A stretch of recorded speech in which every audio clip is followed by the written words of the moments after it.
Mesdames et messieurs, vous venez de suivre l'échange entre les deux chefs d'État ici.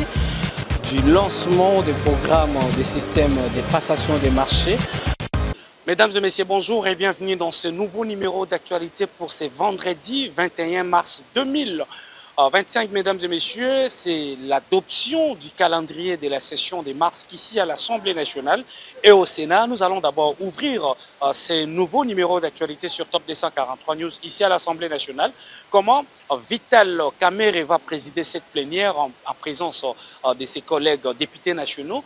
D'abord, il y aura 3 points à l'ordre du jour, la communication de Vital Kamerhe, mais également la question autour d'adoption du calendrier de la session de mars, également la prolongation de l'état des sièges pour la énième fois. On vous laisse d'abord suivre l'ouverture de cette plénière par Vital Kamerhe, mais également quelques réactions des députés nationaux qui ont pris part à cette plénière. On va juste monter au Sénat pour boucler la boucle avec vous ensemble. Merci pour votre attention.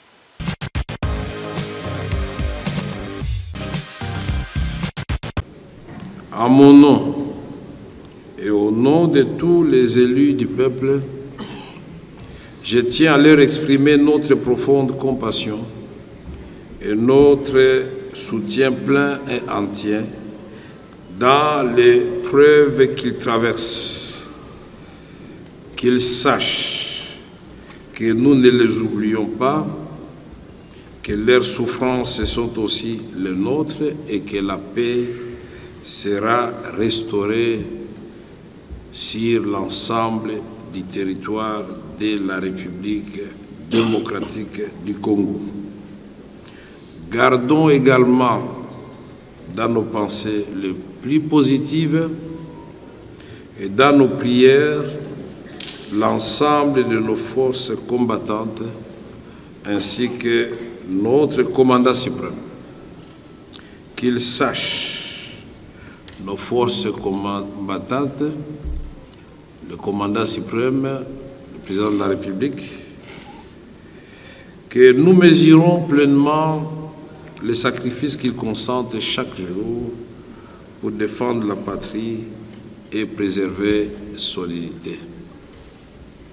Que Dieu les bénisse et qu'il bénisse la République démocratique du Congo. Je vous remercie, chers collègues.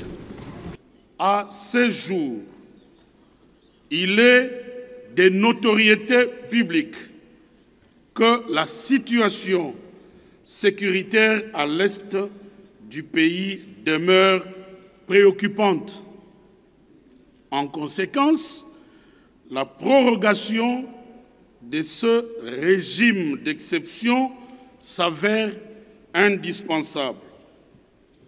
Elle permettra, comme par le passé, à nos forces de défense et de sécurité de continuer à faire face aux multiples tentatives de balkanisation et d'attaque des coalitions terroristes M23, RDF, AFC et d'autres forces négatives. La prolongation de l'état de siège est presque un devoir constitutionnel. Tant que la situation à l'Est n'évolue pas, donc nous ne pouvons pas prendre la responsabilité de lever cet état de siège. C'est donc une contrainte constitutionnelle. Voilà pourquoi, à la majorité, je dirais même qualifiée, tous les députés nationaux ont décidé de la prolongation de cet état de siège. Maintenant, je suis intervenu aussi pour demander que le bureau puisse inscrire dans le calendrier de cette session ma proposition de loi. La proposition de loi fixant les conditions d'organisation du référendum dans notre pays conformément à l'article 5 de la Constitution. Comme je l'ai indiqué, cette proposition de loi est importante pour la République, pour la construction de la démocratie dans notre pays, indépendamment des temps, indépendamment des circonstances. Et cette proposition de loi a pour objet d'abord de déterminer l'objet même du référendum.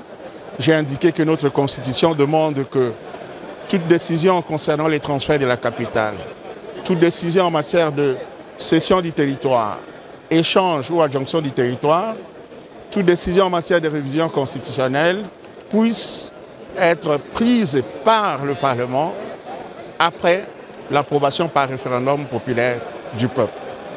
Et comme nous n'avons pas de loi qui organise les conditions d'organisation de ces référendums, j'ai proposé et déposé depuis le 14 décembre dernier au bureau du président de l'Assemblée nationale cette proposition de loi. Voilà pourquoi j'ai demandé qu'on inscrive au calendrier de cette session et le président m'a écouté. Aujourd'hui, nous avons eu la séance pour prolonger l'état de siège. Comme vous le savez, nous le faisons tous les 15 jours. Et profitant justement de cette situation et vu l'actualité, comme vous le savez, il y a 48 heures, la cité de Walikale Centre est tombée. Il était donc important pour nous de venir à cette plénière et parler au nom des populations de Walikale. Aujourd'hui, il s'avère qu'il y a une crise humanitaire grave qui est causée par la chute de Walikale parce que toute la population de la cité est partie. Les populations environnantes vers la route qui va avec Kisangani, c'est-à-dire la cité de Moubi, Njingala, Makana, Logu, tous sont sur la route. De même au niveau de ceux qui sont venus depuis Goma, la cité de Pinga, Kachebere, Luvungi, Mtakato, toutes ces populations sont sur la route en détresse. Et aujourd'hui, nous avons estimé à plus de 20 000 ménages qui sont vraiment en danger parce qu'ils sont dépourvus de tout. Les gens n'ont pas de l'eau potable, ils n'ont pas de toit, ils n'ont pas à manger, ils n'ont pas de soins médicaux et ils sont livrés aux intempéries de la nature. Et à côté de ça, bien sûr, il y a l'insécurité. Nous avons des enfants qui ont été séparés de leurs parents et c'est pourquoi nous introduisons aujourd'hui même une motion d'information. Une motion d'information au bureau de l'Assemblée nationale afin qu'on demande au gouvernement de la République de diligenter d'urgence une mission d'assistance humanitaire au niveau de Kisangani. Cette mission pourrait débarquer dans les 48 heures et ainsi apporter secours aux populations en détresse. Nous espérons que cette demande sera rencontrée. Vous savez que Walikale a résisté pendant plus de 3 mois au niveau des limites avec Massissi, dans les Pinga Kachebere. Mais seulement, voilà, les verrous ont sauté et il y a 48 heures, Walikale est tombé. Mais seulement, c'est une bataille perdue, mais nous allons continuer à défendre la population de Walikale. Et à cette population, nous disons courage, restons ensemble et nous allons continuer ce combat pour la liberté, continuer ce combat pour restaurer notre souveraineté. C'était simple, comme vous le dites, dans le contexte du calendrier qui va marquer le canevas pour nos travaux pour cette session de mars. Il y a certains projets qui n'ont pas figuré dans le texte qui a été partagé. Et il était question de demander au président, en général au bureau, de quoi il en est. Pour ce qui me concernait personnellement, j'avais initié depuis le mois de septembre 2024 une loi sur le génocide congolais. Et cette loi ne se limitait pas à énumérer les faits constitutifs de ce génocide-là. Et ça allait plus loin en réprimant l'exaltation et la contestation du génocide congolais. Parce que la perspective de la loi, c'est celle de sauvegarder la mémoire collective ici chez nous. Donc c'est dans ce sens-là que j'intervenais. J'ai compris que le travail se faisait au niveau du bureau parce qu'il a bel et bien précisé que le gouvernement congolais a été saisi de mon texte. Ils attendent leurs observations pour que le débat puisse intervenir finalement ici au sein de l'Assemblée nationale. Nous pouvons peut-être faire œuvre utile en distinguant la question de la prorogation de l'état de siège, de son efficacité elle-même. Il est vrai que l'état de siège a précédé plus ou moins la dégradation de la situation qu'on vit depuis le début de l'année, donc depuis le mois de janvier. Mais au stade où nous en sommes, nous avons eu à discuter longuement depuis le début de la législature sur le bien fondé de cette prorogation. Faut-il proroger ou pas? Alors, pour ceux qui spécialement se disaient que la prorogation était inutile, je pense qu'il est possible que nous nous soyons retrouvés dans une situation davantage difficile si par exemple on disait aux responsables militaires qui se trouvaient à Goma et peut-être aussi en Ituri, foutez les camps, quittez, il faut qu'on mette un civil là-bas. Donc c'était par précaution qu'on a toujours voté pour le maintien. Alors à ce stade, il se pose une question logique. c'est celle de se dire, on l'a fait autant pour l'Ituri et le Nord Kivu, mais le Sud Kivu est déjà affecté, il est déjà atteint. Si on doit être logique, on devrait appliquer le même régime auquel le Nord Kivu et l'Ituri sont soumis, on devrait aussi l'appliquer au Sud Kivu. Et ça n'a rien de personnel contre les personnes qui dirigent la province du Sud Kivu actuellement, mais en toute logique, il est probable qu'on puisse aboutir à ce genre-là de situation.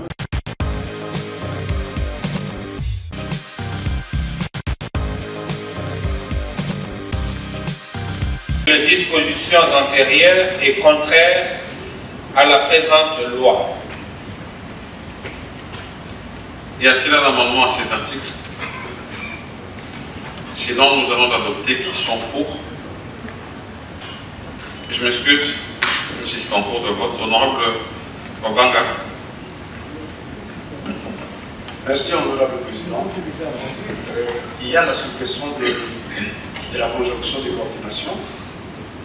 Sont abrogées toute la disposition antérieure et contraire. On va dire toutes les dispositions antérieures contraires à la présente. Je crois que les deux se disent. Ça veut dire antérieur et contraire, antérieur. Ça ne change rien. Pour moi, c'était un amendement de forme, mais pour moi, la forme qui est là est la plus heureuse. Oui. Merci. Nous allons laisser interpréter. Qui sont pour l'adoption de cet article? Qui sont contre? Qui s'abstiennent? L'article 2 est adopté. Article 3. Article 3. La présente loi entre en vigueur à la date de sa promulgation. Y a-t-il un amendement à cet article?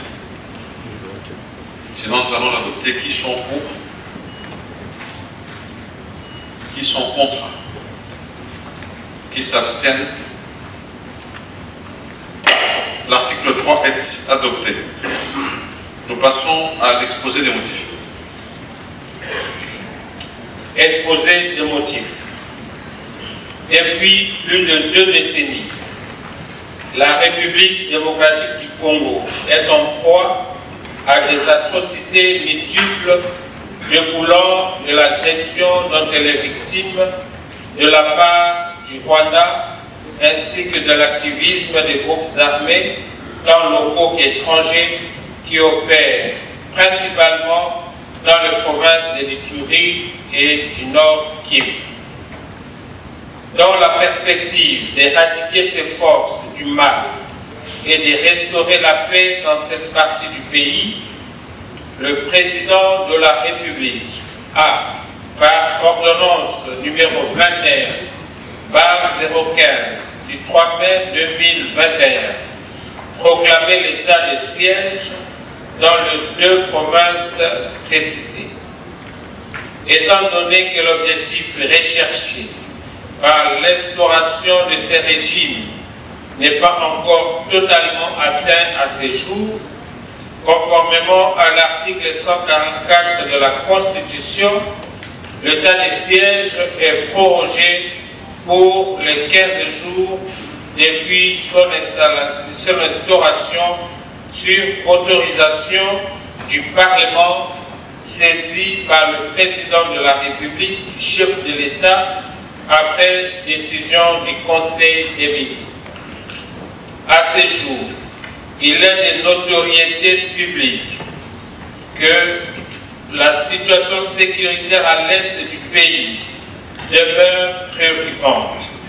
En conséquence, la prorogation de ces régimes d'exception s'avère indispensable afin de permettre à nos forces de défense et de sécurité de poursuivre les opérations de traque et de destruction des forces du mal qui sèment la terreur dans la partie est du pays.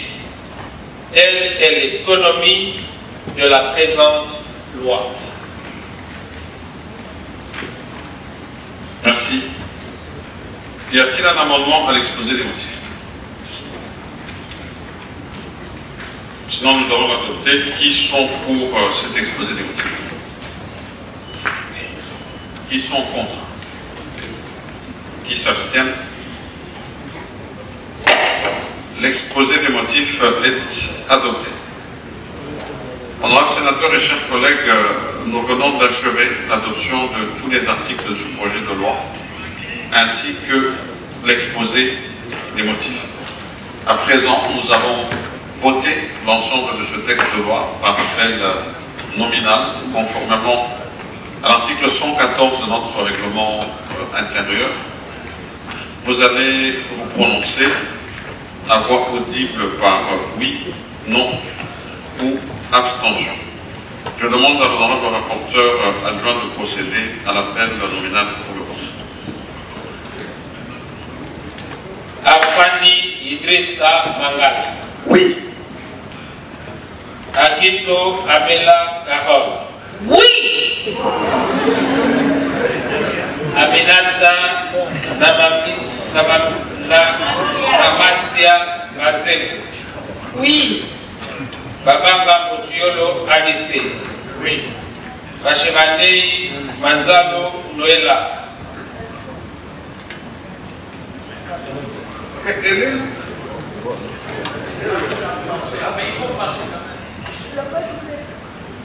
Baede Etafé Eliko Jean-Claude. Oui. Bahati Lukwebo Modeste. Oui. Bahati Tito Arlette. Oui. Bamanissa Saïdi Jean. Bagno Debo Daniel. Baseane Nanga Christophe. Basengeti Katitima Norbert. Oui. Batumoko Afozunde Jean-Pierre. Bemba Ndokwa Françoise. Boboyi Mwanela Nadine. Bokechu Bofili Jean-Paul. Oui. Bolenge Boponde Gabriel. Oui. Bongo Koi Bakras. Oui. Bosio Abosio Claude. Oui. Botema Mboyo Kati. Bulakali Mululunganya Aristide. Boussa Bosobo Willy. Oui. Darwezi Mokombe Jean-Pierre. Oui. Yaoya Netuola Jancy. Oui. Ekumbo Longulu Moïse. Et Simba Balwa Bolea Bienvenue. Oui. Gebanga Tahabutoro Norbert. Oui. Iti Damani Zakaria. Ilunga Kito Koloe Alain. Isengedelo Bokeka Corneille. Oui. Gababa Wakumba Isabelle. Gabasele Tabajika Mike. Oui. Kabila Kabange Joseph. Kabongo Binene Dani. Oui. Kalala Wakalala José. Kalambai Gachiobo Jonas. Oui. Kalonda Dela Idi Salomo. Kalumba Monangongo Justin. Oui.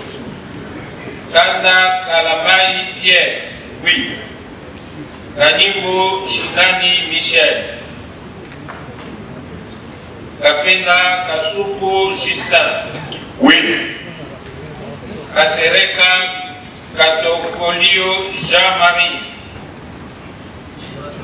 Katumwa Mukalai Vicky. Oui, par procuration. Kayala Ninga Enabel. Kazadi Kamponde Ivan. Oui. Kembolo Jamba Richard. Oui. Indwelo Lumbo Pascal. Oui.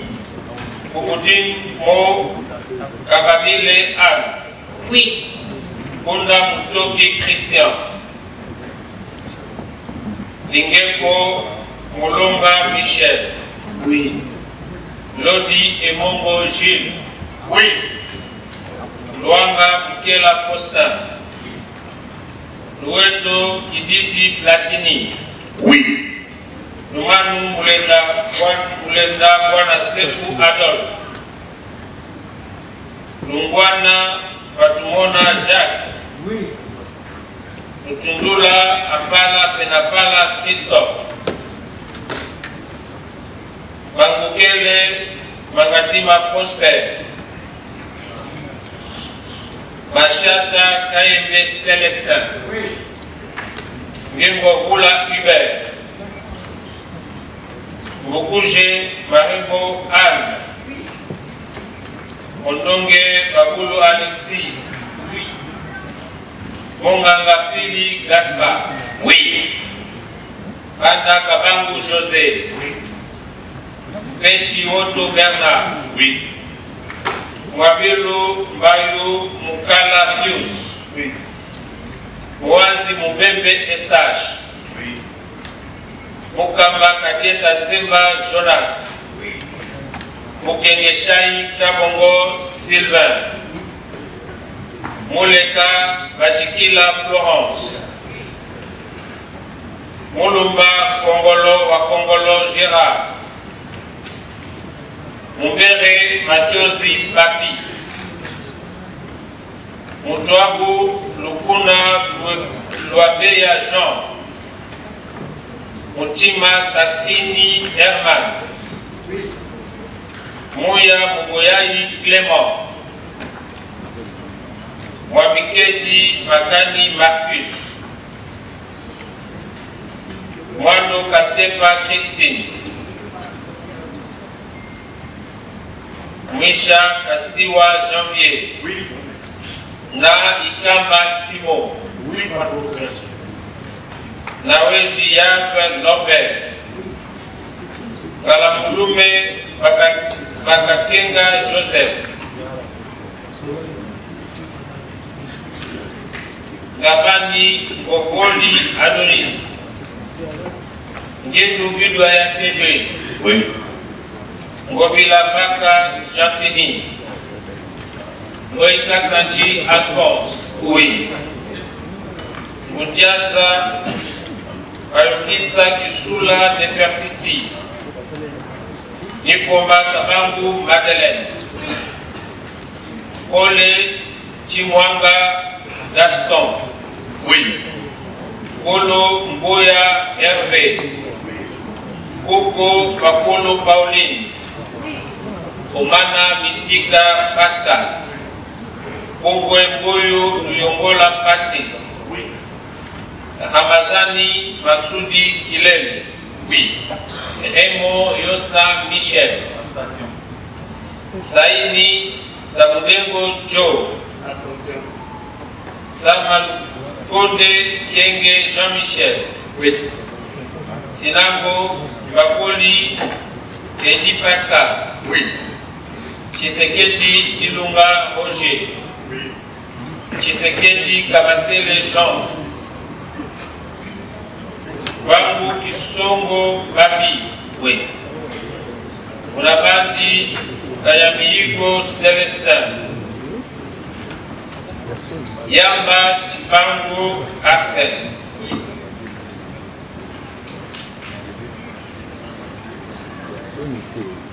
Merci, honorable rapporteur. Nous attendons les résultats du vote. Sur 109 membres qui composent le Sénat, 78 membres ont pris part au vote. 75 membres ont voté oui. Aucun membre n'a voté non. 3 membres ont voté abstention. En conséquence, le Sénat vote le projet de loi portant autorisation de la prorogation d'état de siège sur une partie du territoire de la République démocratique du Congo. Parce que conformément au règlement d'ordre de notre Chambre, lorsque la conférence des présidents a déjà statué sur le calendrier, proposé en tout cas. Ce calendrier devra, et c'est le cas tout à l'heure là, doit être adopté par la plénière. Chose faite déjà. Désormais alors, les chambres, la chambre haute, à travers toutes ces commissions, sont au travail. Les matières sont en train d'être préparées parce que c'est un calendrier qui reste ouvert, étant entendu que c'est une session ordinaire. Eh bien, maintenant, nous sommes revenus au travail. Désormais, le travail du Sénat commence. Nous allons travailler, en tout cas d'arrache-pied. Le président nous a sensibilisés sur l'efficacité qui doit être vraiment mise à l'avant-plan. Parce que le pays est en guerre, il faille absolument que le Parlement travaille au rythme de la guerre. Vous venez de suivre l'adoption du calendrier à la Chambre basse du Parlement, en présence des députés nationaux qui dirigent Vital Kamerhe. Vous avez également eu le temps de suivre quelques réactions. Nous sommes au Sénat. À leur tour, ils venaient également d'adopter toutes les matières qui ont été présentées pour l'adoption pour cette session de mars ici à la Chambre haute du Parlement également. Il y a l'interview qui vient d'être livrée par le président de la commission PAJ de la Chambre haute du Parlement, Gilles Emongo Lodi, qui vient de donner également son impression en rapport avec cette adoption du calendrier pour la session de mars, mais également la prolongation de l'état des sièges pour la énième fois ici en direct du Sénat. Merci parce que vous étiez très nombreux à nous suivre dans ce nouveau numéro d'actualité sur Top 243 News. Restez connectés. À très bientôt dans un nouveau numéro d'actualité dans votre groupe média Top 243 News. Pour vous informer de l'essentiel de l'actualité en République démocratique du Congo, il vous suffit de vous abonner sur Top 243 News TV. Également nous lire sur www.top243news.com. Au nom de toute la rédaction, nous vous remercions.